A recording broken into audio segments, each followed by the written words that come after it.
Hello, everyone. Hopefully, everyone can see me and hear me. Welcome to the live stream. Today, we are going to be talking about all of the updates that you guys posted or your own screen captures you posted in the Facebook group. This is week 9 of the Automotive Weekly Waveforms, and we are talking about primary ignition, voltage, and current.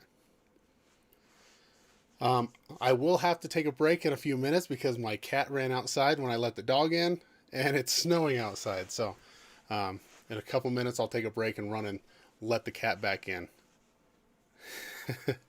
And then I know we had some quite a few posts today. I haven't looked through them yet. We were running around all day today and yesterday. I had to renew all of my ASE certifications. So quick reminder to you guys that expire at the end of the year. There is still time to get those scheduled and taken and passed before the end of the year so that you do not lapse on your certifications. I'm also taking a couple of new ones. So today I took the service consultant test, and I still have the L2 to take. I haven't scheduled that one yet.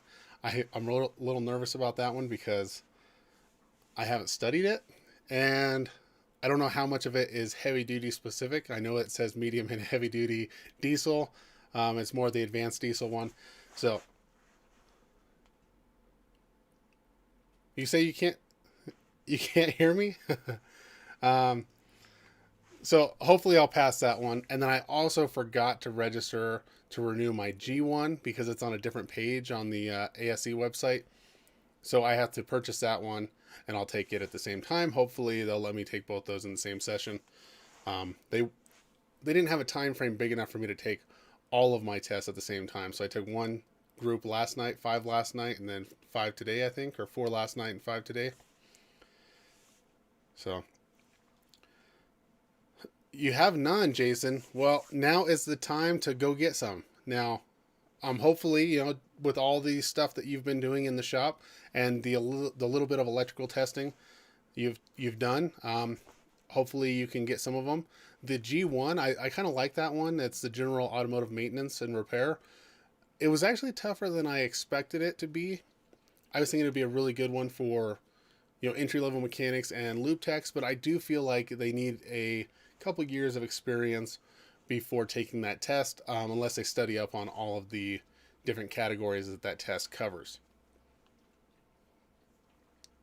I still need to renew my 1974 California smog. Now, I've never taken smog and emission testing certifications. I was a little nervous about the L1 because we don't have smog in my area, so I've never really dealt with emissions testing and 5-gas analyzed readings, other than just verifying that the air-fuel ratio sensor is working correctly. Okay, I'm going to jump over to the Facebook group. We'll cover a couple of them, and then I'll go and let the cat back in. He'll knock on the window, I'm sure, when he's ready to come back in. Oh, and thank you everyone for joining me. We've got a few new names in here.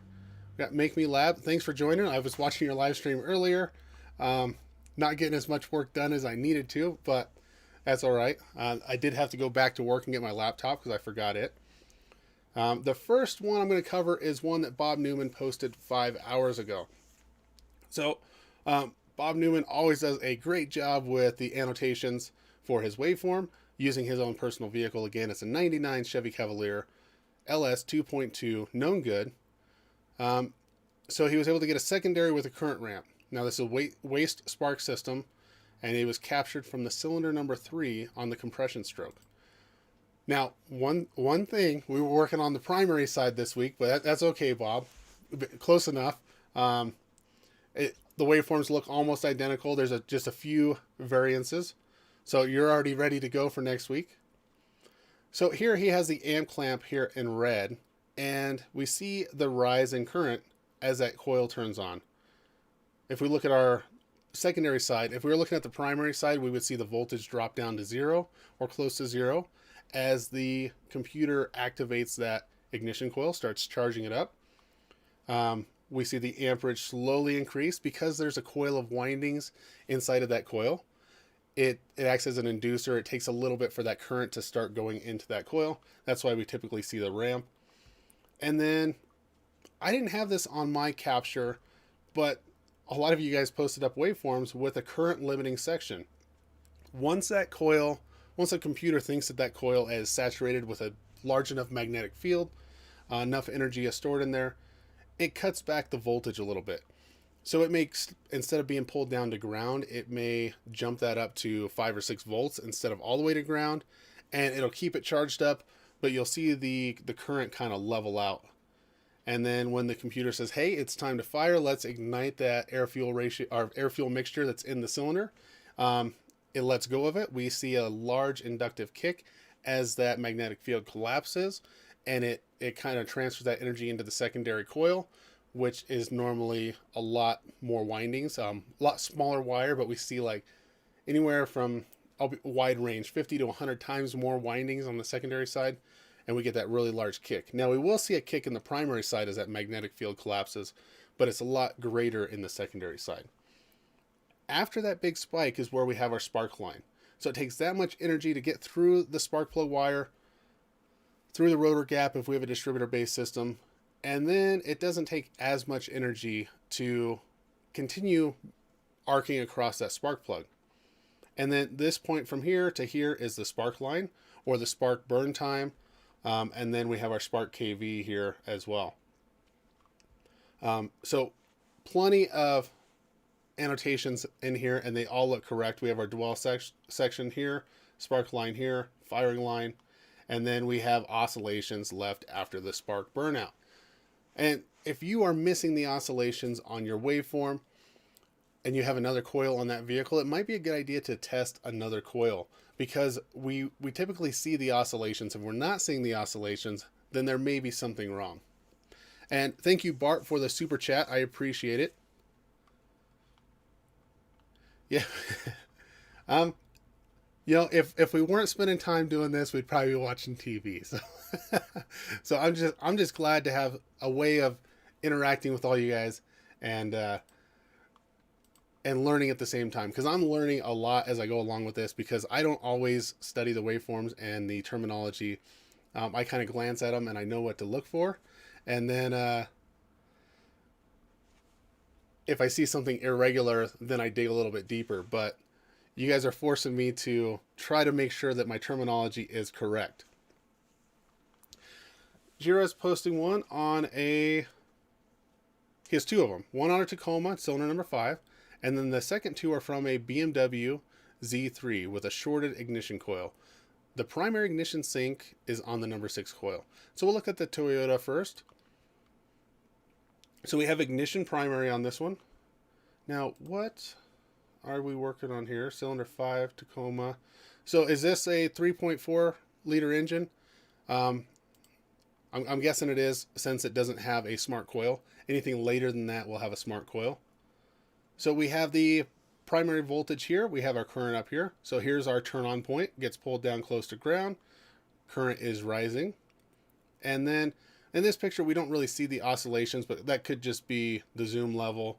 This vehicle also has an external igniter unit, and that may be dampening some of those oscillations. We see the ignition firing, and then our spark section here, and then some oscillations afterwards. What was that coil pulling? Around 6 amps by the time it fired. BMW. Now, I don't see a lot of BMWs in the shop. So, you know, we may see some things in here that I'm not used to seeing. I think this was, or is this on that Toyota as well?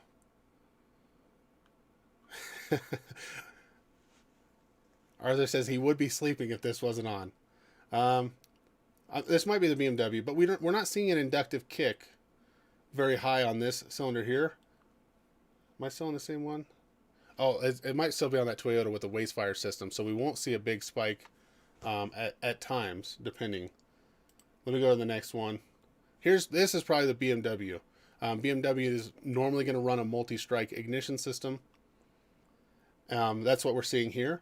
And I'm used to seeing Fords that run a triple strike at idle. This one looks like it's running 4 or 5 strikes. 1, 2, 3, 4, 5 on that one. 1, 2, 3, 4 on that one. So it's kind of strange that they don't run a consistent number of strikes. It must just be based off of RPM and engine speed. And hey, Howard, welcome. Don't worry about being late. We're just getting started. And then on the primary side, we see those inductive kicks as well. Now, this one's not quite, since we're not zoomed in, it's not as easy to tell. But if you're looking at the primary current on a multi-strike ignition system, you can see it a little bit, even though this one is shorted out. The trend of the current is going to continue to rise as each strike happens. And if we were zoomed in a little bit, you would see it almost, the second strike almost looks like a shorted coil. That current goes straight up and then starts arcing over. That's because there's still energy happening inside of that coil. It hasn't depleted all of the energy, so it doesn't have to start from scratch. It has some left over and just builds upon it. Now, what Jira found here is that we do have a really steep rise on the first charge of that coil before it starts tapering off. That steep rise indicates a shorted coil. The resistance is too low. It doesn't have that pushback as some of the other coils. We see a nice taper on these other coils, except for this one here. I'm assuming that a new coil took care of this issue, but when you have a shorted coil, the magnetic field normally doesn't get quite as big. It doesn't have as much spark energy to drive the spark plug. Okay, here's a zoom in of it. So the first two must have been from that Tacoma. So a nice linear line here. Sometimes you'll get a little bit of a bend, and the shorted coil is almost straight up at the beginning, and then it starts tapering off. So this is a pretty good indication that you have a shorted coil. Ooh, 2:30 in the morning. Yeah, I definitely am not up at 2:30 in the morning. Kevin Boutwell has quite a bit going on here. Before I jump into that, let me go let the cat back in.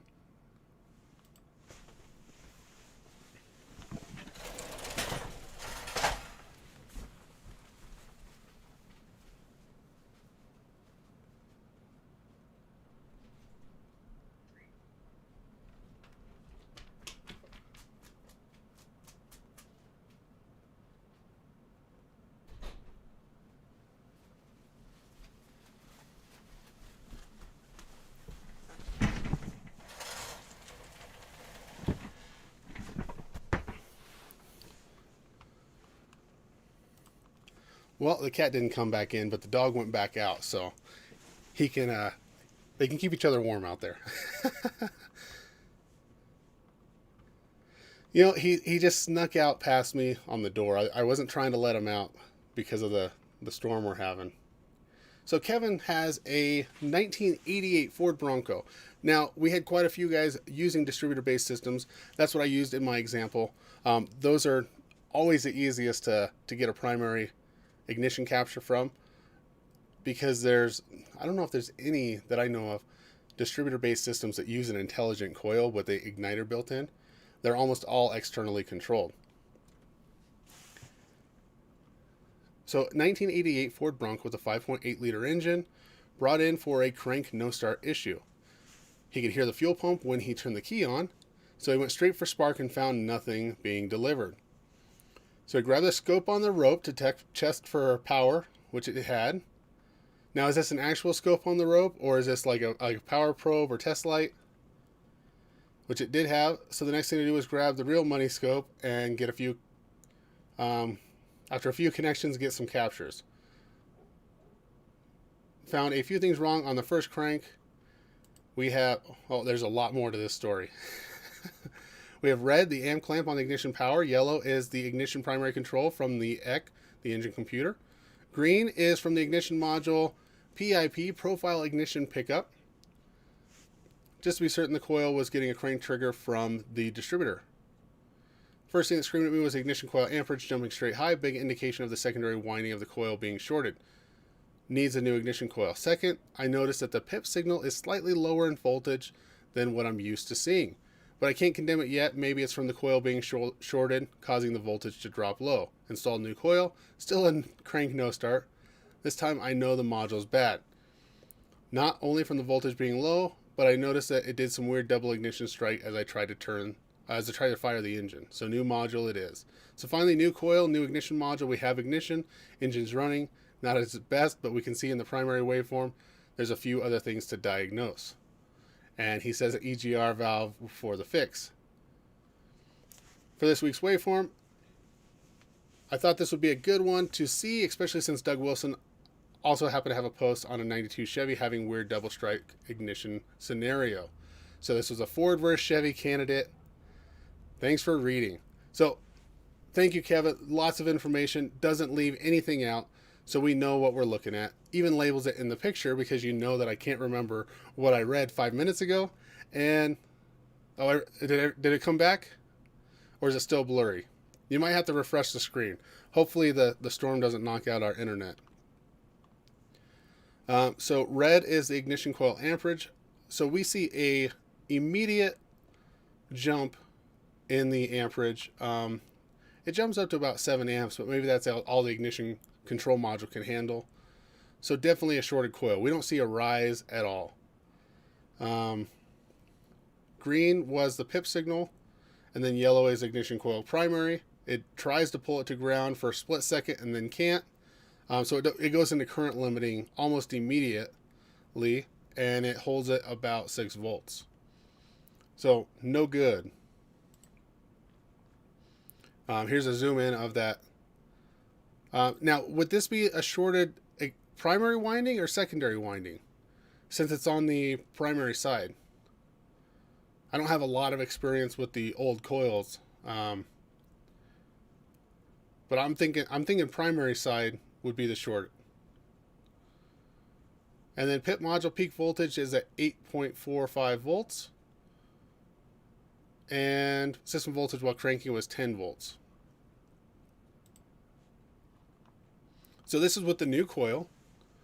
So now we're seeing some different activity here and a weird double strike happening there. Let's jump over.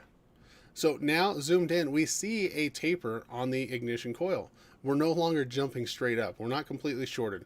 We do have a little period of time here before we go into current limiting, but then we get some double strike action happening here. And let me know if my video and audio and stuff is still coming through okay. I know someone was getting a little blurry. So this is with the new ignition module, and the voltage level increased on the pip signal, and now we have a proper waveform here on the ignition primary side. And I think my chat just stopped as well, so maybe my internet is acting up here.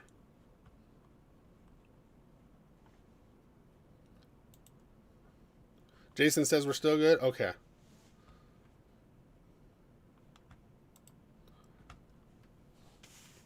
Okay, making sure that that we're all still alive and well. And then here is with the ignition, new ignition coil, new module, and he also has the primary side of this signal as well. So we have everything we need on the screen to verify that it is running. We have spark, we have our coil oscillations. It all looks good. We can see here, I think this is what he was talking about, the uneven ignition waveforms. So let me make sure that he doesn't have another one zoomed out. So we can see that each one of these cylinders here, we see this kind of uprise. Some of them are quite higher than the others. That one's really high. Let's go to the next capture. Kevin has us zoomed in. So we can see the spark happens here. This is our burn line, if we measure from here to here, is our burn time. And then we see this steep uprise here, which could indicate a lean condition before our oscillations. And zoomed in, he can see good coil oscillations here as well on the current ramp. He said, unfortunately, he didn't grab the final capture, but he had a EGR valve that was most likely causing a lean condition. Let me close that one. Now, I was grabbing some captures on my Toyota Land Cruiser And I'm pretty sure I got some lean condition happening on it as well.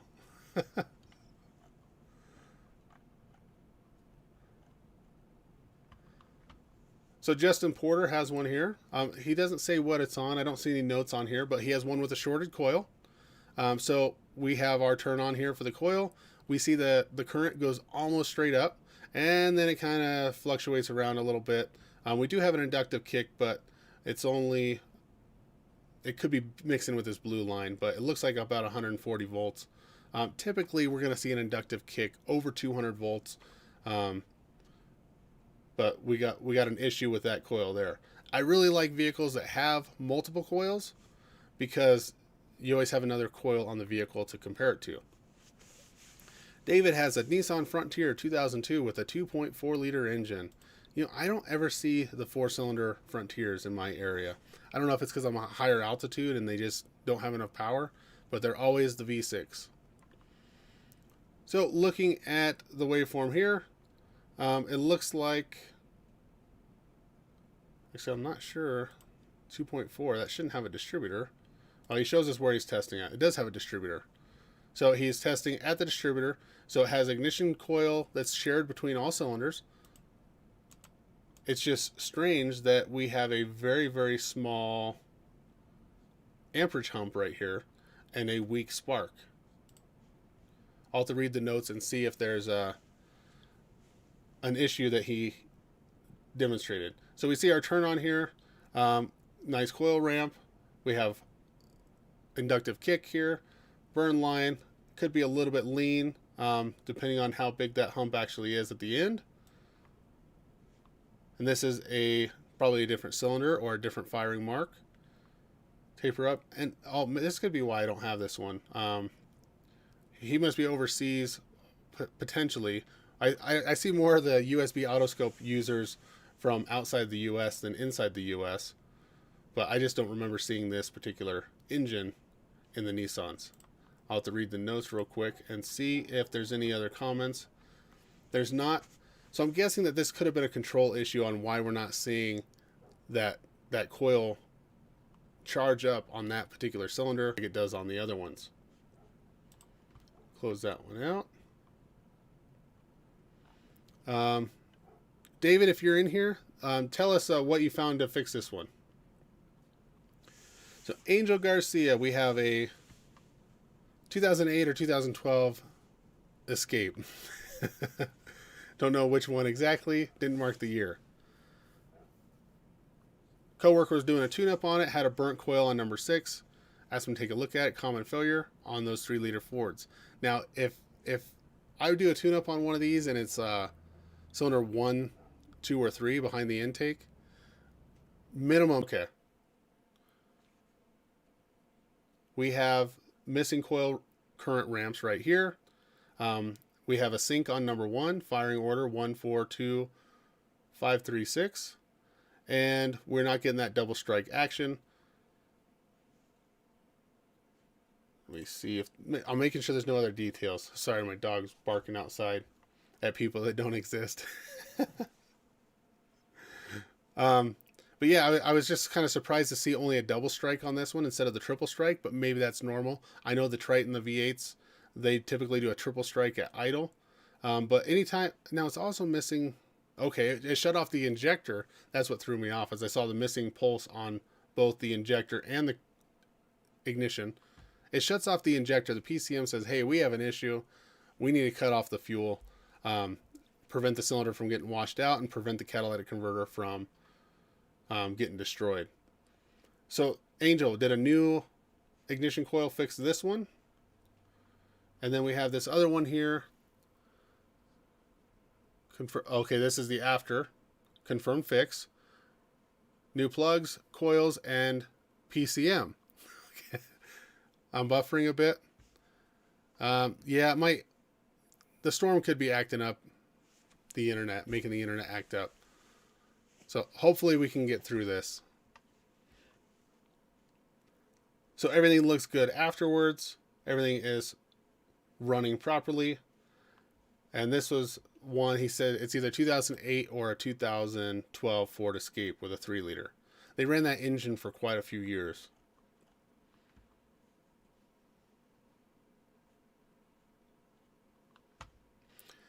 So this one we have a 2010 Escalade. Okay, so we're going back a little bit. Was this week 2? We had the alternator ripple. So this was a alternator ECU control wire. So I don't see voltage on this one. So this is just the alternator control, variable duty alternator. Let's see here. No other. I was hoping there'd be another post in there. We'll jump to the next one here. Week 9, 96 Chevy 2500 Vortec 5.7, known good. Picoscope, 600 volt probe on the attenuator with a 600 volt probe on the coil primary voltage. So we see our amperage, and in the blue, now that almost looks like secondary, but that could be current limiting. Let me get to the next one and we'll zoom in a bit. Okay, it's just the zoom I was at. So here in the blue, we can see the voltage drops down.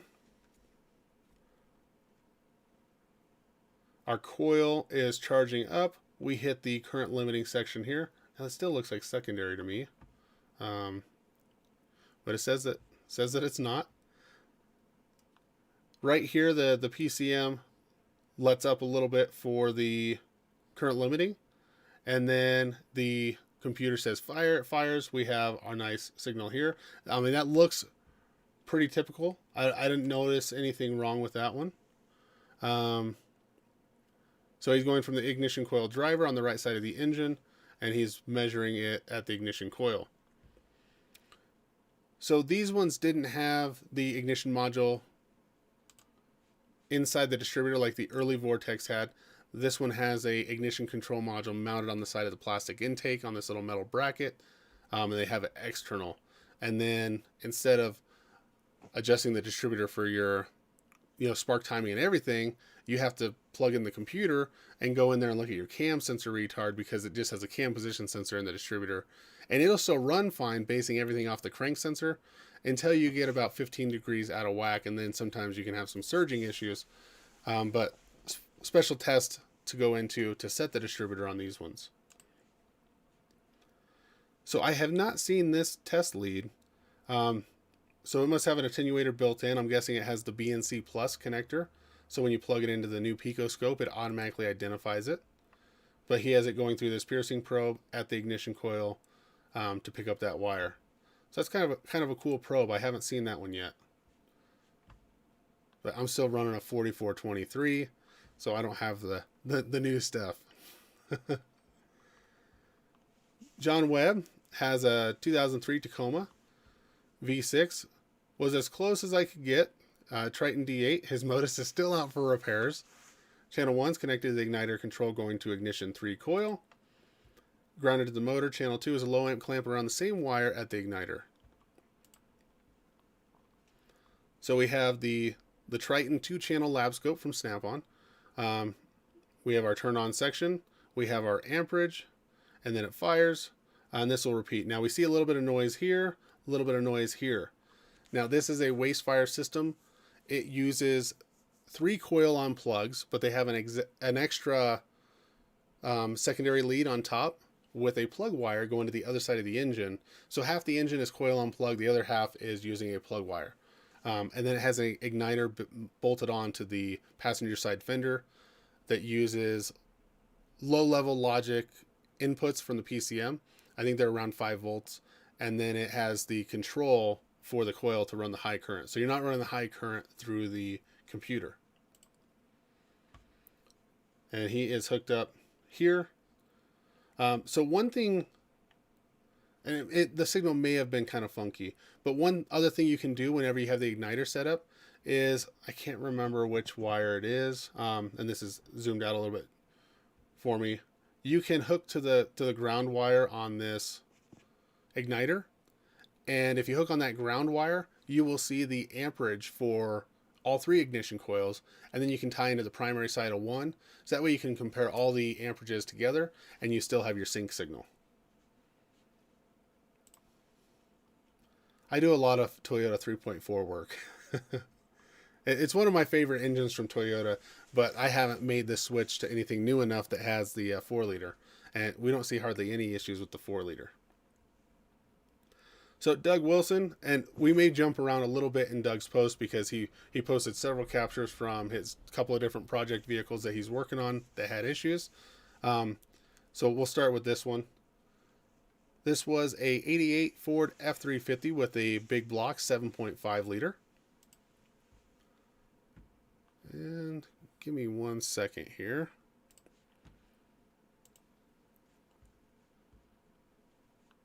Making sure that everything is still functioning properly.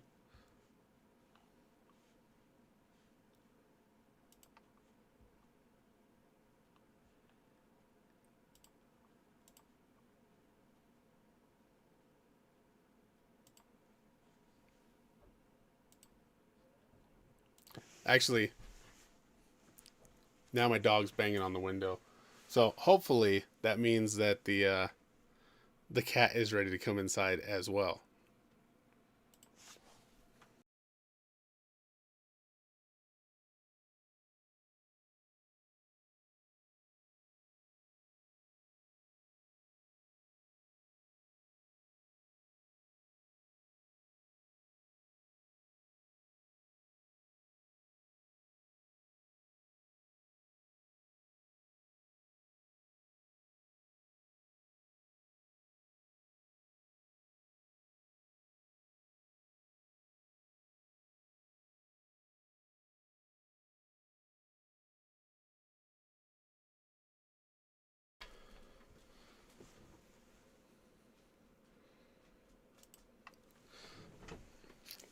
Cat still didn't want to come inside. His loss. It's like 22 degrees outside, and it's nice and warm in here. Okay, we have, I should read his notes again. Secondary with a current, so secondary ignition and a current from the 88 Ford F350 with the big block. Now my dog's going to drink a gallon of water behind us as well. So we have another one with secondary capture, but we see the current go up, and the Batman voice, I don't think I could do it.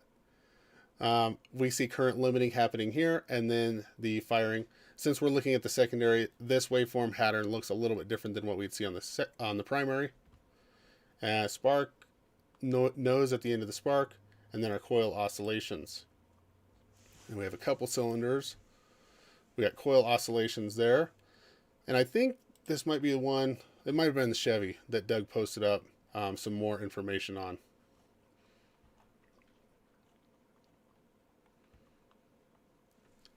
Another one from Kevin. Found something older. Okay, so this is his Bronco again. He's got some different annotations on this one, so we'll pull it up as well. Unless I missed it on the last one. He's got double strikes of lightning going on here, and labels on 1 and 2. I'm not sure what software you're using for your annotations, but I know that Photoshop does not have lightning bolts pre-programmed in.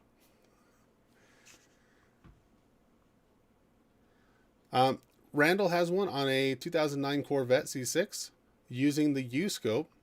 We see his odd-tail scanner plugged in here, but we have the U-scope.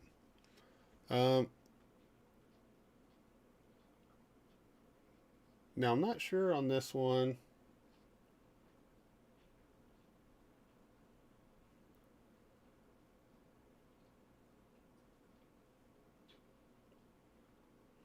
So I was just making sure I didn't miss anything. Randall, I don't think it says what you're scoping on this one.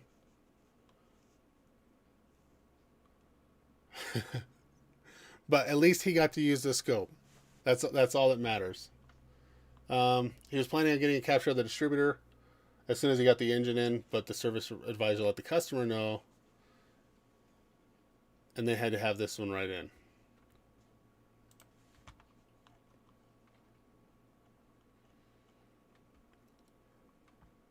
Now, if you guys haven't seen this one, I'll leave this thread for you guys. Doug Wilson had a Toyota with some voltage issues. And then I'm going to skip past this one because we're not doing in-cylinder compression waveforms yet. There was a good discussion on that, you guys had it covered pretty well. Okay, he had an ignition pickup on cylinder 6, but then as soon as he got that on, they declined the diag, so he didn't get to finish it. So that was a secondary pickup on cylinder number 6. Let me jump back up to it. Now it looks here like the spark never happened.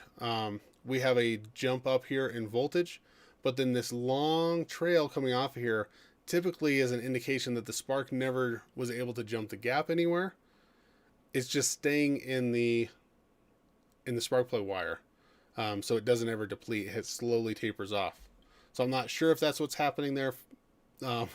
Too bad you didn't get the other captures, and the customer, declined further diagnostics. Paul said he's getting used to the E-scope limited still. This looks like a Ford with the triple strike, and he said he was having issues getting zoomed in. Now, Paul, I don't know if you were able to get that figured out. I know that there's a... Sorry, Rob. In a live stream.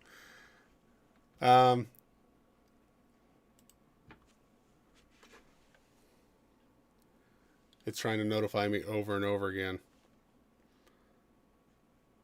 And I don't know how to turn my Facebook onto busy mode while I'm live streaming here. E-scope limited. He said this is as far zoomed in as he could get, but we have the 3 ignition captures, the current captures here, and then we have the primary over here. Now this is what I was talking about on the current. Since it's a multi-strike system, we see the current rising up. It releases it and that spark plug fires, and then it turns it back on and starts charging it. Well, not all of the energy was spent. So we jump back up, and then we start building from what energy it has left, and then it fires again. Not all the energy is spent. We go one more time, and then the rest of the energy is depleted on this last spark.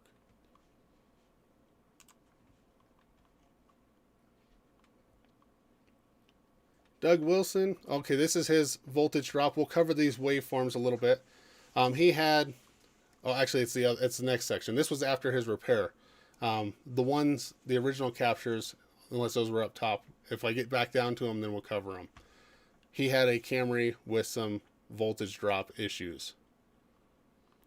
Paul Smith has a Ford van with a stall and a misfire. Now here he had a interesting problem. We have the current rising up here. So this section here is our dwell, our turn on time. And then when it fires, we get all of this noise happening. And then shortly after that, the PCM shuts down and the vehicle stalls. Sometimes these, and Ford seems like a really common for that. They'll set cam sensor codes from noisy ignition coils, from misfires, and sometimes they'll even stall the engine. And sometimes what this is it'll spike enough voltage back and forth going back to the computer that it freaks the computer out and the computer just turns off. And it looks like it set a U0300 internal control module software incompatibility code. I'm not sure if that related, but it had misfire on startup, evap codes, and throttle control system, engine force shutdown. So this little glitch just confuses the heck out of the computer. And Paul, did you say in the comments what it ended up being?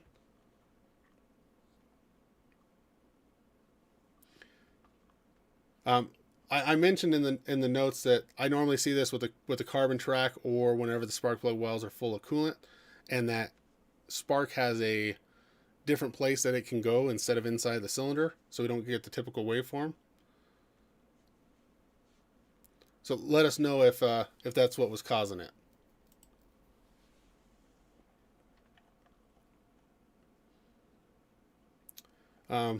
Some pictures from Doug Wilson on the Camry he was working on. Okay, so here I think is the picture. So this is his ground at the engine, I believe, on the red trace here. And as soon as he goes to start it, instead of having a ground, it immediately jumps up to full battery voltage. So we are losing 100% of our ground. We have full voltage drop happening from the battery negative post to the engine.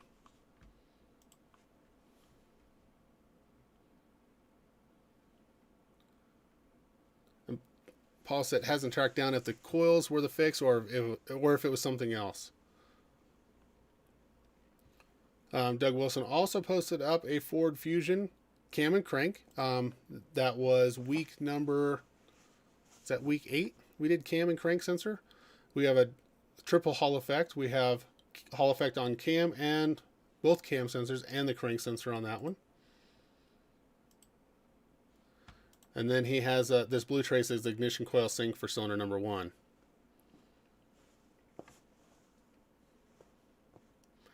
Yeah, I'll show you that on the next capture, Jason. I like it on this secondary side for sure, but you can see it in the primary side as well. So this is a GMC that Doug's working on after he replaced the distributor. We'll get to that post here in a few, but he determined that the distributor was the cause of the issue, and this should be all or mostly known good captures. So we see, zoomed out pretty far, and then he noticed that one of his firing lines was narrower than all the other ones, so the burn time was shorter. The energy is escaping the coil faster and is running out of power, or that cylinder is igniting all the fuel faster. And he found that, I think that one plug was bad. So I'll use this one because it's zoomed in a little bit more. Jason was asking about splitting the waveform in half. I believe Jim Morton and several others explain this way better than I can. But if you take your primary or secondary waveform and you draw an imaginary line down the middle of the burn time, anything on the left of that is typically happening outside of the cylinder. Anything to the right is inside of the cylinder.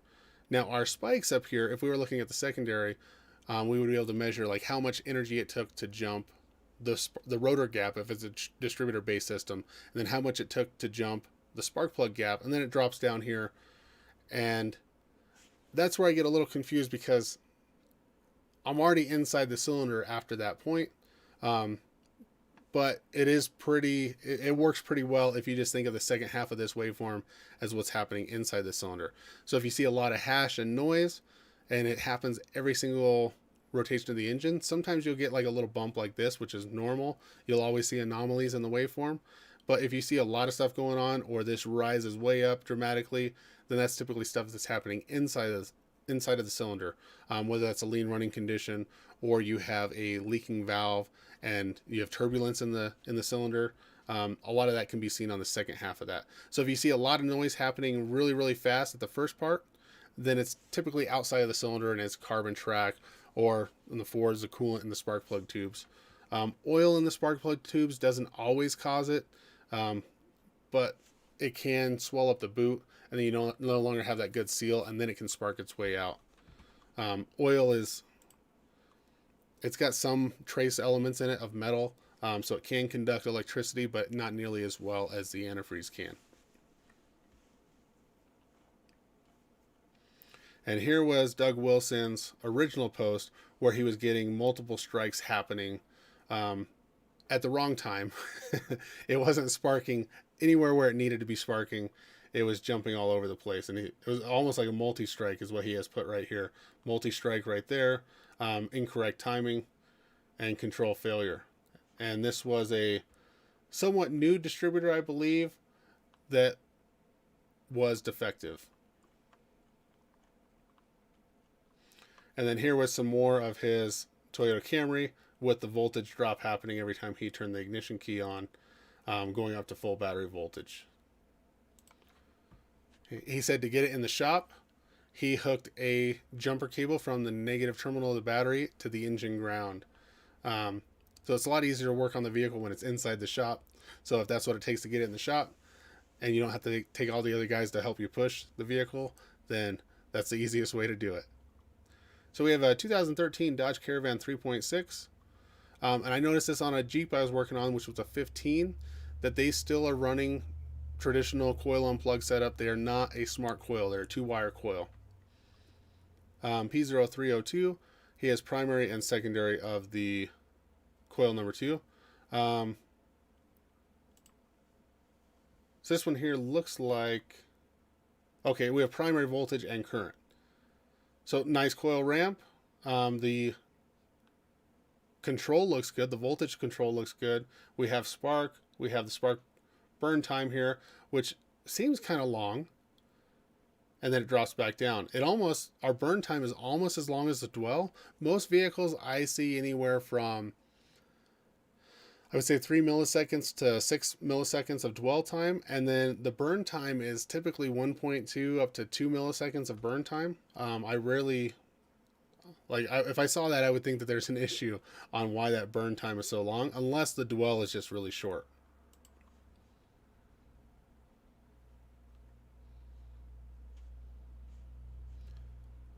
And then, is this the same cylinder or a different one? There's not additional notes. I think we're just zoomed out a little bit further on that one.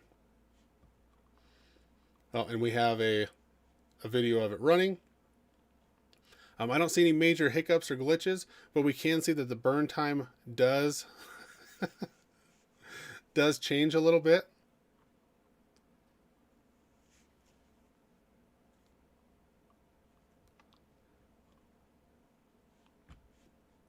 Doug Wilson says that he was getting mugged by the grandchildren and they won the battle.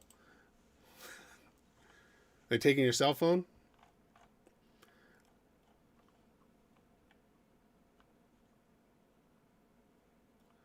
And then Nick posted one. Okay, that's we'll ignore some of the information on here, but he does have a relative compression check.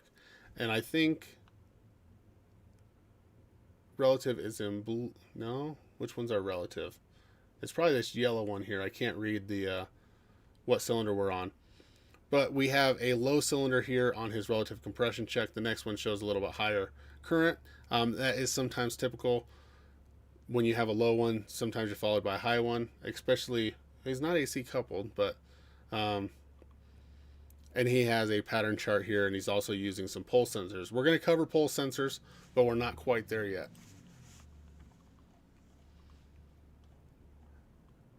That'll make you go really far down the rabbit hole. Michael Nicholson. This was a very good write-up from Michael. He has a 2004 Suzuki Farenza.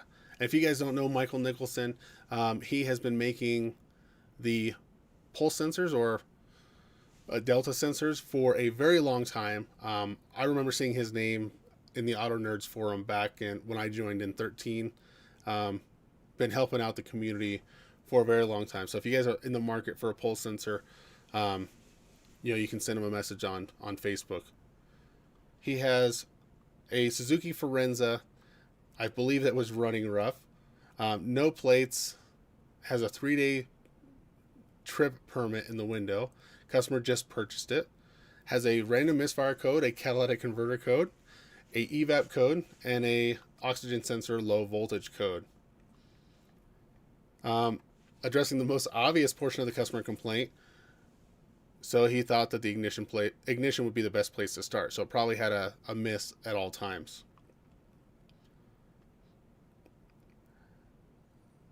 He shows the ticket from the customer, and he said the converter is removed and they're not going to install a new one until the drivability is corrected, which is a good idea. You don't want to replace the catalytic converter unless you fix the miss. Same goes for the O2 sensor diag. It has an evap code that's farthest away. It's not going to cause a drivability concern most of the time unless it's a purge issue. Inspection on the plugs, they don't look too bad. Wires are definitely coming to the end of their useful life, and coil is OEM. So this is a 2-coil waste spark system. I'll go to this picture first. We can see the ignition coil mounted on the side of the cylinder head. Now it almost looks like it's been changed. I don't remember there being an Allen screw holding these coils on, but it's been a while. I thought they were all these inverted torques. But it's all in one housing. We have but 2 separate ignition coils and our plug wires coming on here, waste spark system. We have probably a single power wire and then 2 control wires. Close back out of here. He shows where he's probed in on this one lead. And he gets a waveform that looks like this. Now we've covered this in a few of them already. What does this waveform look like to you? Are we seeing a nice linear taper working its way up on this ignition coil? Or are we jumping up high at the beginning and it's kind of rounding off and then working its way up? Because this right here is a good indication that we have an issue. Michael says the steep rise in the current, green, proves the internal failure of the coil. And that's also going to mean that we'll have a weak spark from this coil as well. And his spark looks kind of strange. I think we have another capture that's zoomed out a little bit. Let me close that out, and I'll go to the one that was zoomed out a little bit here. So here we can see the current from both cylinders and then the spark control for the one cylinder. Now the one that we can see on the opposite cylinder doesn't look the same. Let me open this up in a new tab so we can zoom in on it a little bit. So we see a steep rise here, but the other coil that we're not connected on the primary voltage side, we're still watching the current. It has a normal taper going up. We have a steep rise again. So one half of that coil is bad. Unfortunately, you have to replace the entire coil. So it doesn't matter if half of it's bad or the whole thing's bad. The whole thing's getting replaced. And then he has some zoomed in captures as well. So that was the good coil. It just has a nice smooth arc, almost a straight line. We see a spark line here. That coil is working. We see some leakage here on the valve covers, spark plug wires, depending on if there's oil contamination or not. But he said they're OEM, so they're getting worn out. Very, very weak spark here. We have a spark line, but we don't have any burn time. The other cylinder, we do have some burn time. And this is on cylinder number 2. This was cylinder number 1. And then this was from the bad coil. He tested the spark intensity using an adjustable spark tester. Very weak spark. Couldn't get the screw turned out past that. We're not even to 20 kilovolts. You know, we're maybe 5 kilovolts of spark. We go to the next one. It can light this thing up like crazy. That's something you don't want to stick your finger in. And then just looking at the notes here. The vehicle didn't have a check engine light that worked. So he went to the bidirectional test and tried to activate it, and it still wouldn't light up. So more than likely, the customer, oops, I just wanted to pause that. The customer that sold the vehicle, or the person that sold the vehicle, pulled the light bulb out. And then Michael shows us using a test light how weak the spark is. Normally that spark will jump all the way out of that coil tower, and sometimes they'll even jump from tower to tower between those two coils, because one's positive, one's negative, so they'll jump the gap. GM 3.1, 3.3 liter engines, some of the 3.8s that have the coil pack, the 3 coil pack, if you pull the 2 plug wires off, it'll jump straight across there.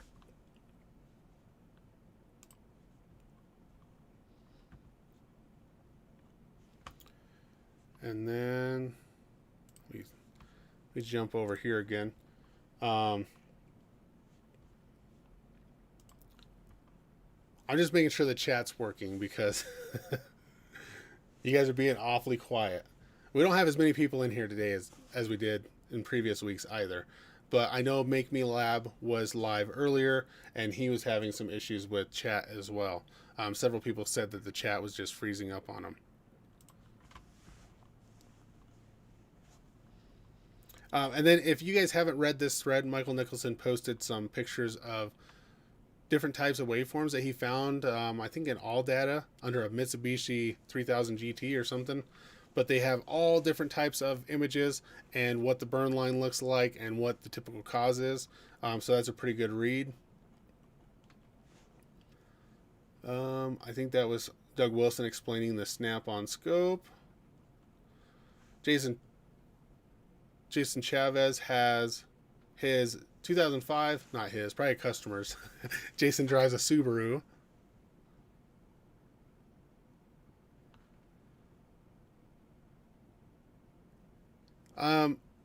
Positive and negative. Okay,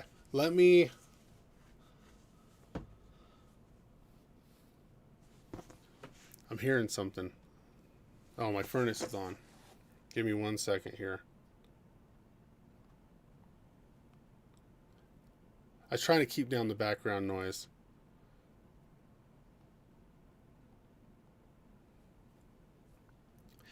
So on a waste fire system, Jason, you will have the secondary winding is a little bit different. So we have the primary winding, which is going to be a positive and negative. We're going to have positive going in, typically. Let me blow myself up here. So we have constant power on one terminal of the coil. The computer pulls the other one to ground. It creates a magnetic field, and then that magnetic field builds up in both the primary and the secondary winding. When the computer lets go of that wire, that magnetic field collapses, and that energy goes into, we get a little bit of kickback in the primary side, but it also kicks back in the secondary side. Different coils are built in different ways. Some vehicles, the secondary winding, we have a coil wire in there, and one end of that wire is where our coil wire is going to go, or our spark plug wire. The other end of that wire is typically hooked up to the positive side of the primary as well. Well, on waste fire systems, we have the secondary winding. The really small wire is wound in there, 20,000 times, and one end of that wire goes to this side of the engine, one end of that wire goes to this side of the engine. Well, one is going to fire positively and one's going to fire negatively, but they'll almost mirror each other. And that's why if you select, you notice it more with the picoscope. The picoscope, if you go to the secondary ignition, it'll ask you if it's negative or positive. The snap-on one, if you click on ignition, it's automatically going to invert the waveform because most coils will fire negatively. And then if you're working on a waste fire system, you might have to uninvert the channel if it's a positive fire. So since we're doing, I'll spoil it a little bit. You guys probably suspected that we're going there. We did primary ignition this week. Tomorrow's video, once I finish editing it, is going to be secondary ignition. So I don't know on your Snap-on if you have two ignition probes, but even if you just have one secondary ignition probe, you can go from one side of that ignition coil, or you can do like cylinders 1 and 3, and those might be negatively fired. And then cylinder 2 and 4, the waveform will be inverted, so you'll have to hit the invert button on your scanner. I think that's how most of the waste fire coils are operated. Most of the regular single fire coils, or they just go to like the distributor or to a single spark plug, are going to be a negative fired coil. So that waveform, that spike is going to go down instead of up. So we typically just invert the waveform. I hope that made sense. So Jason Chavez, 2005 Jeep Liberty. So another Chrysler. Easy ones because they used that 2-wire coil for so many years. They're probably still using it. Bank 1, cylinder 1, primary voltage and primary current. And then he was looking at took a lot of captures to display the dwell on the primary current and the burn time for the ignition event. He ended up, he did notice a slight voltage drop or voltage change during the dwell period, and I'll focus in on that once we get to that waveform. And then he also measured the dwell time and the burn time. So I'm not sure if the emoji here is because he has his pocket knife here. I mean, it's too short to jumper that terminal to that terminal, so you don't have anything to worry about. Now, if it was flipped open, then the razor blade might be just long enough to jump across those.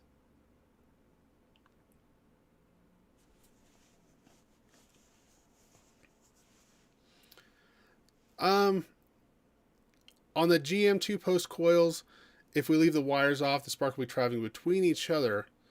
I don't think it shouldn't find a way into the ignition module. It should just jump between them, because on those ones, the secondary should be isolated from the primary completely. And the spark should just jump from the positively charged side of that winding to the negative side, and it should just kind of zero itself out. Now, that intense spark jumping through there, I don't know if that can overheat the windings and make it fail.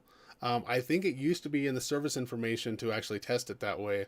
I don't know if that was official service information or if that was an Identifix thing, but it was pull both wires off, start up the vehicle, make sure that the spark can jump from one coil tower to the other. Oh, Kevin says that we're having buffering issues, and I do apologize. Hopefully, but we'll have to work through it. Hopefully, all of that I just said wasn't completely jumbled up and buffered. I don't think I can change my settings now that I'm in here to turn it down in quality to limit that. It's okay. I stack tools on the battery all the time, Jason.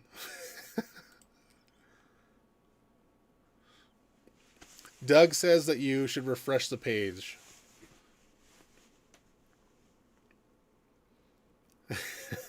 Nice captures and nice reflection.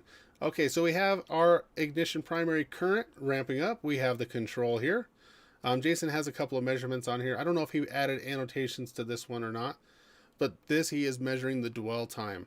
Now, the dwell time isn't something that the service manual will give you oftentimes, but once you measure a bunch of vehicles, then you kind of know what's normal.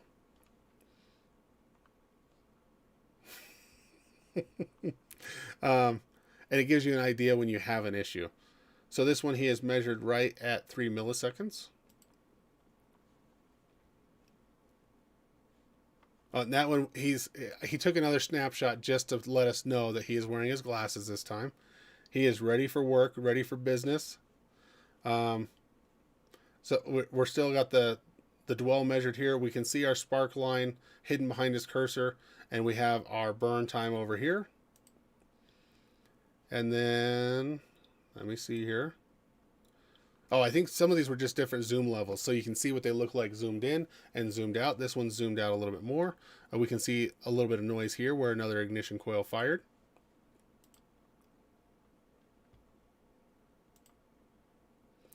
And then I'm looking for the one where he had all the measurements on it. Here we go. Here's the other one where he is measuring the burn time. This is at 1.75 milliseconds. Now keep in mind I mentioned that I see 1.2 to 2 milliseconds on most vehicles. My Land Cruiser that I was working on was just over 2 milliseconds, but it could have some issues causing that. Thank you for that one, Jason.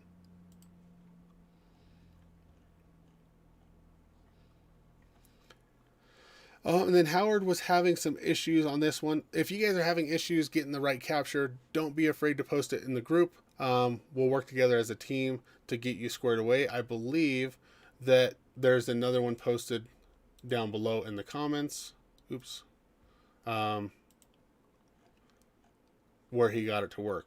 So some of it was just scope setting. Some of it, his connections weren't making good contact. So this one here is, I'm sure this is on his RAM, distributor-based system. We have our coil. We have each cylinder firing.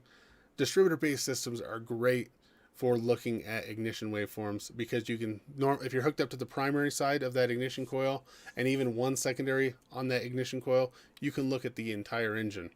Now, you might need another clamp somewhere to give you an identifier of what cylinder you're on, but it's so easy to look at the entire ignition system as a whole. And on this one, he said that his truck is running performance distributor ignition setup. It's got some oversized wires with some heat shielding on it, got some headers on there. He didn't know if that would make anything change in the waveform. And typically, you don't see much of a difference on the secondary side or the primary side with performance wires, unless you might see a little more noise if they're not a resistor wire. The resistor wires help eliminate some of that noise that goes through those wires and emits throughout the vehicle. So if you don't have resistor wires, normally your AM radio stations will be really noisy. You'll see ignition spikes when you're scoping other items on that vehicle. And then here he has one that's zoomed in a little bit so we can see the current and the primary control. Spark line is nice and flat, so it looks like it's running fairly good. We see a little bit of noise down here, but that is oftentimes normal. and the next time that cylinder fires, we may not see it. So they kind of vary up and down a little bit on the noise levels. And then Bart Young had one. It's a 82. We had a lot of classics. 82 GMC HEI. So this is, I believe, coil in cap, if it's got the big HEI distributor. And he had a scaling issue. He picked the wrong setting on his in here when he picked this clamp. He might have picked the 20 amp range. So we have to multiply it by 10. We have the primary control voltage. So we see a little bit longer dwell than what we saw on the burn time here. So short burn time, long dwell. The coil charges up. Now this waveform is inverted, or the clamp is backwards. The coil charges up, and then we go into current limiting mode right here, where it flattens out and then fires.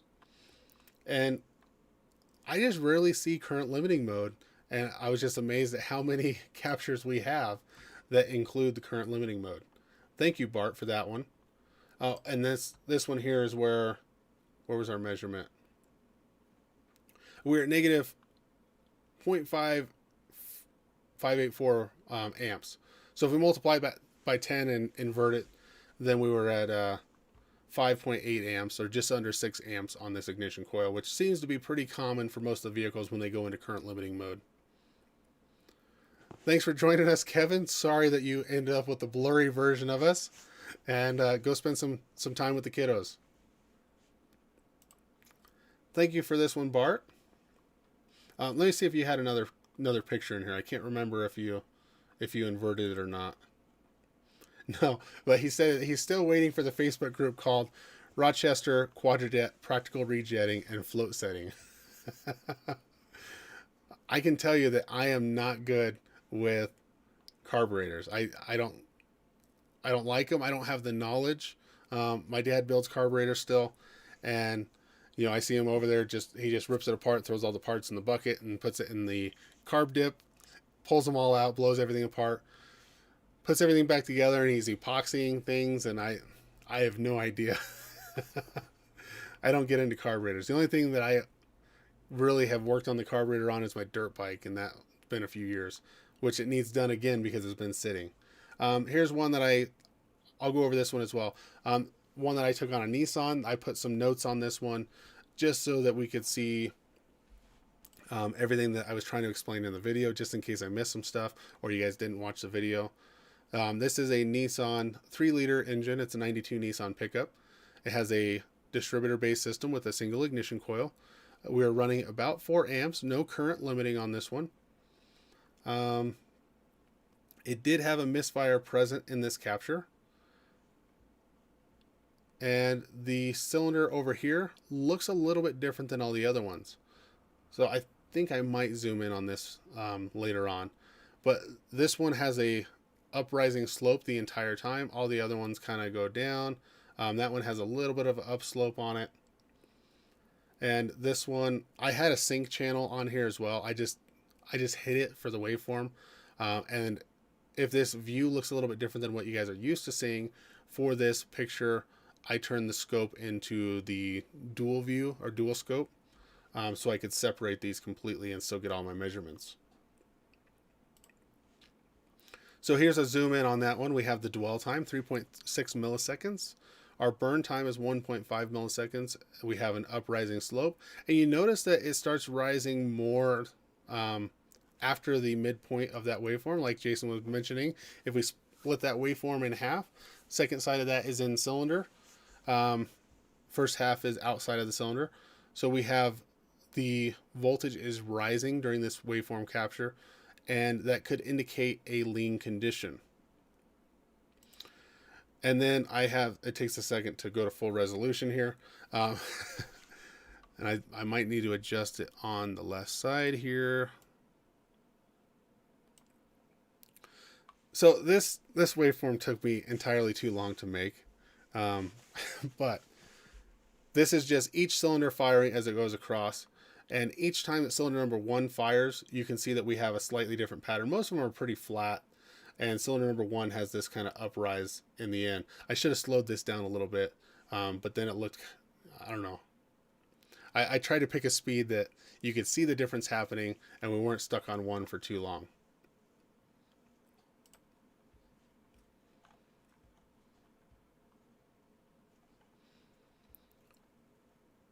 And then I think this was last week. We're into Paul Smith's here. I'm going to keep going just to make sure I didn't miss any, because sometimes it rearranges them based off of if posts were added. Learned that from last week.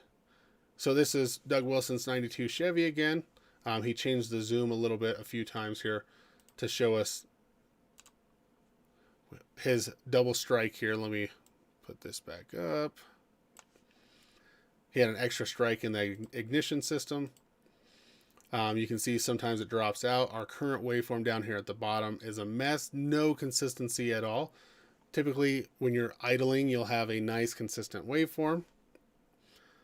Thank you, Paul, for the super chat. I appreciate it. Thanks for all that you're doing. Like I said, I'm learning along with you guys. Some of you guys are posting methods of testing that I've never tried before, so it gets me to try new things as well. Yeah, his waveform is a mess. This is the one that the distributor took care of the issue. And then this one here almost looks like a lean condition, but it could be because it's not firing properly, that the injectors aren't firing properly either. Well, 92 should be a throttle body. But if it fired early as well, it may have pre-burnt some of the fuel. And it looks like we have some noise here when it initially fires. So that thing was a mess. On this one here, we had the current limiting. We can see that flat top right there. And then we go all the way to that last one. We had one pulse with no current limiting because it changed our dwell time to a shorter value.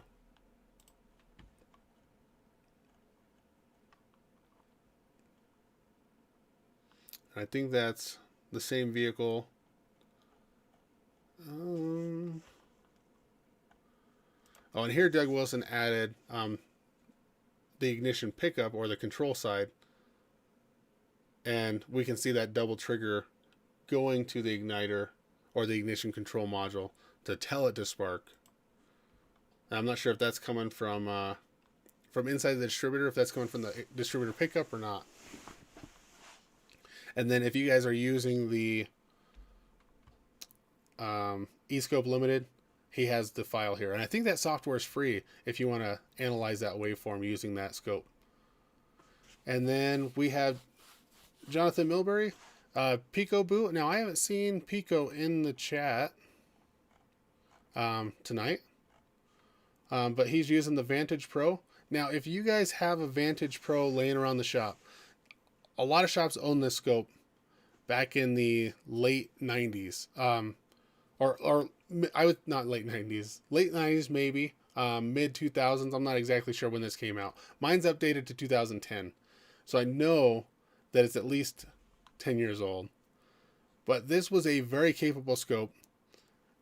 Has a lot of options that the other 2-channel snap-on scopes don't have. Now, Howard, I believe that you have the Vantage Ultra. Let me know if it has the DB9 connector on top. It looks like a serial port to plug in like a printer or monitor. I was thinking about that the other day because that plays a big part in the ignition secondary side. The brick one was in the late 90s. Okay.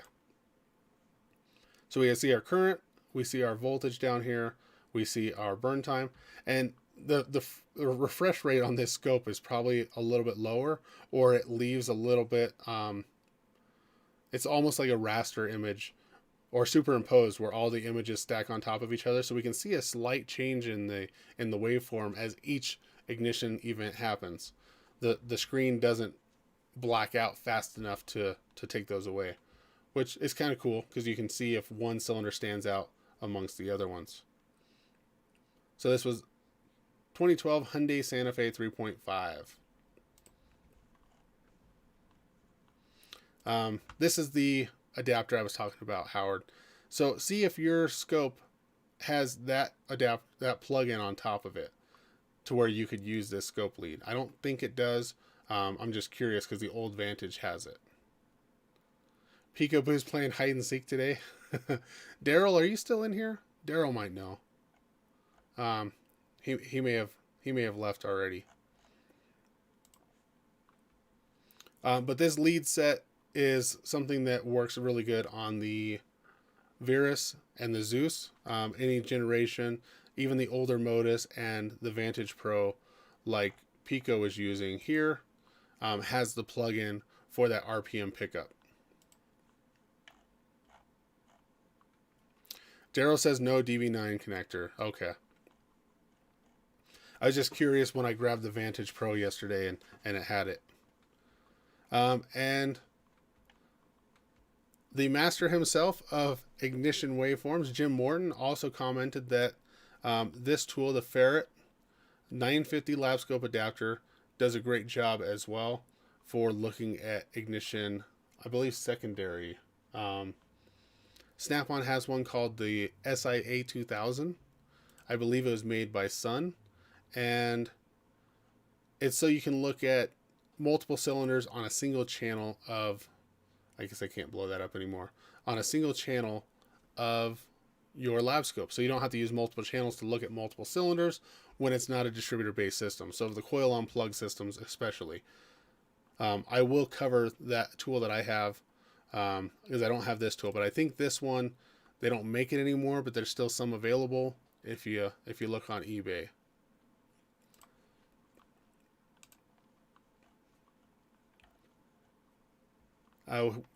This one was late, but late is better than never. We have a good cam and crank from a 2010 Hyundai Elantra Hall effect cam and crank sensor signal. Doug Wilson has, this was an 88 Ford, that 7.5 with the big block. I've just taken, so I think this one he doesn't spoil it. He lets you guys chime in before he gives away what what the problem was. And then was this for this week? Oh, this is the one that I did in the video. I just threw some notes on it. So this is the one from the video. We have our coil current. We have our primary voltage. Now this is on the Pico scope. I turned on dual scope view as well with two different time bases. So, or two different zoom levels, not different time bases, two different zoom levels, so that we could have the whole picture down here and then focus in on a single cylinder as well. So we see our coil oscillations there, coil oscillations at the end. We have our burn time on our burn line. We have a little bit of oscillations here, we'll see, and our firing line. Let me know. I'm going to refresh here, see if anyone has any late turn-ins. And do you guys have any questions on this portion or this week's assignment? I know that the ignition systems, I'll admit I'm not an expert on waveform captures. I am nowhere near experienced enough at analyzing them because we don't have to analyze them as often as we used to with the carbureted vehicles. Jim Morton does a great job in all of his classes teaching that stuff. There's several others out there as well.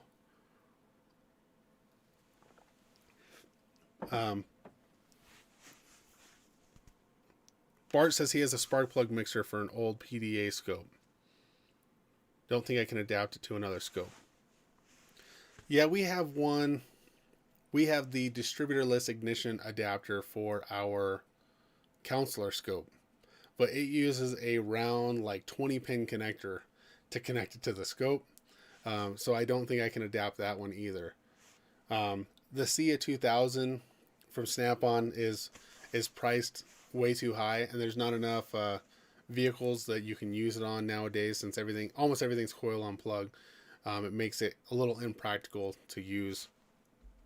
I think that tool is like $2,300. And I rarely ever see anything used go on the market. So I'm not sure when I will upload the video. I still have to edit the whole thing. Tomorrow's video will be ignition primary, and I'm kind of sticking to the distributor based system. So I'm using my old Toyota Land Cruiser because the distributor based system is I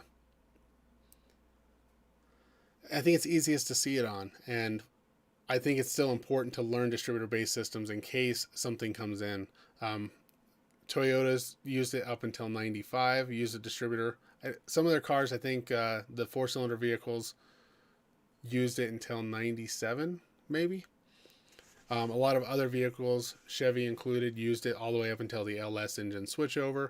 So you'll see it in 2001, I believe 2002. Dodge used it in all the 5.2s and the 5.9s. So there's lots of vehicles out there that still use a distributor-based system, and they are super useful to look at the ignition primary and secondary. The waveforms are normally really, really clean compared to what we're going to see on coil on plug. I probably will cover coil on plug in a separate video just because they're kind of their own animal compared to a distributor system. So if there is no more questions, I think we'll end this one up. Thank you, Paul and Bart and Kevin. There's one more here. NC Bassin. We had plenty of super chats coming in. Randall, I believe that's you, the NC Bassin. Thank you for the super chats. Randall had I believe it was Randall. I'm I'm terrible with names. Had a suggestion that I post up a waveform that has something wrong with it. So if I post up a waveform during the week that has something wrong with it, I'm not going to tell you what it is, but hopefully it will relate to what that weekly assignment is, and then you guys can analyze it and see what you find wrong with it. There's a couple different ways that we can do this. I can make it to where you guys just send me a message on Facebook with what you think it is, or you guys can keep it as a group discussion. The bad thing is, if you read the group discussion or if there's any spoilers on it, it'll ruin the experience for you.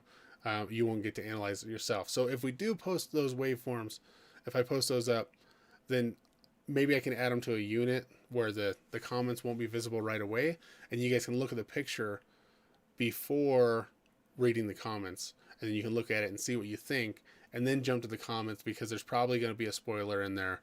And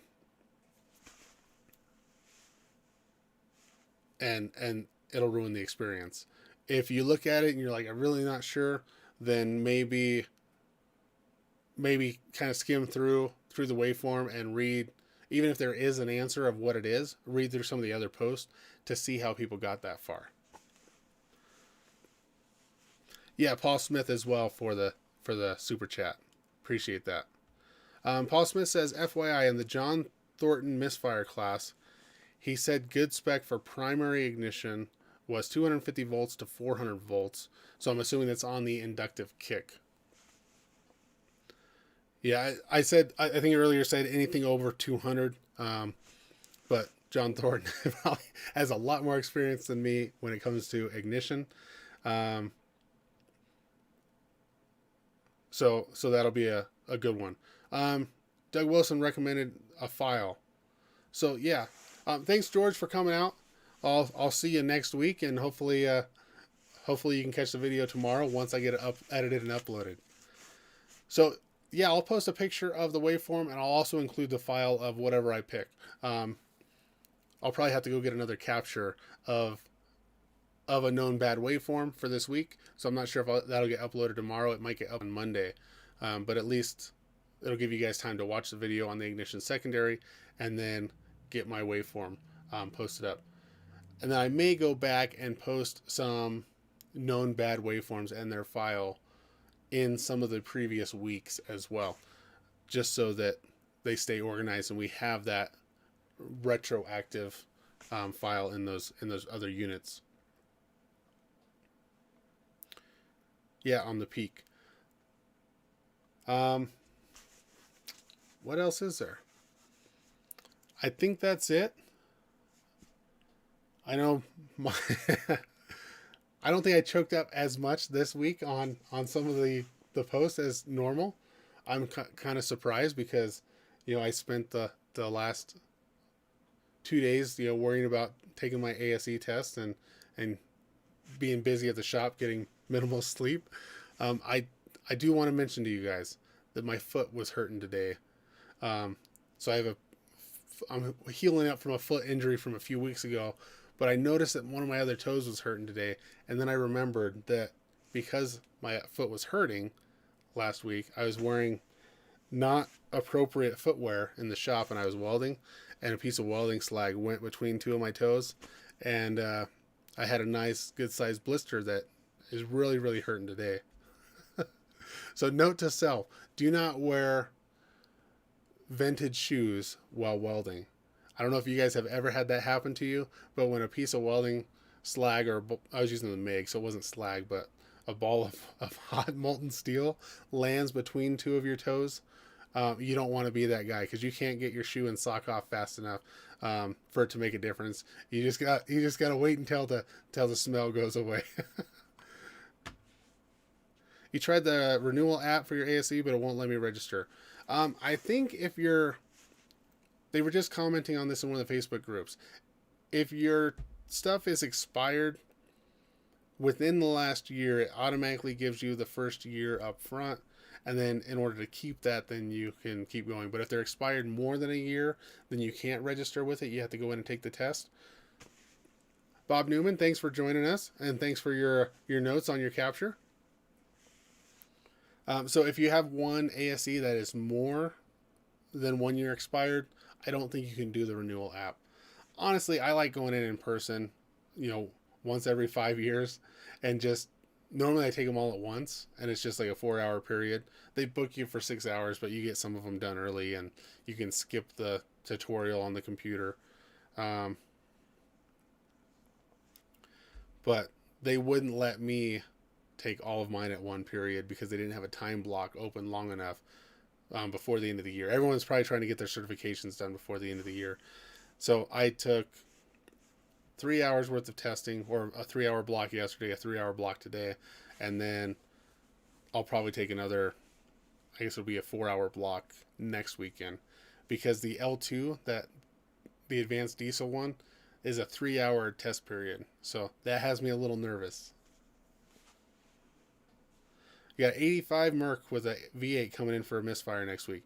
That'll be a perfect one for the ignition primary and secondary captures. I think I have a 93 Continental at the shop with a runs rough issue, but the customer didn't really want to spend money to diagnose it, so I don't think I'm going to get too far into it.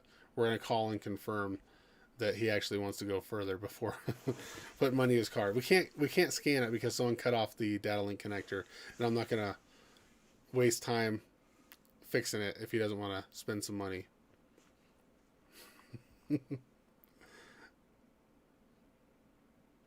Oh, Bart asked if it's an outboard.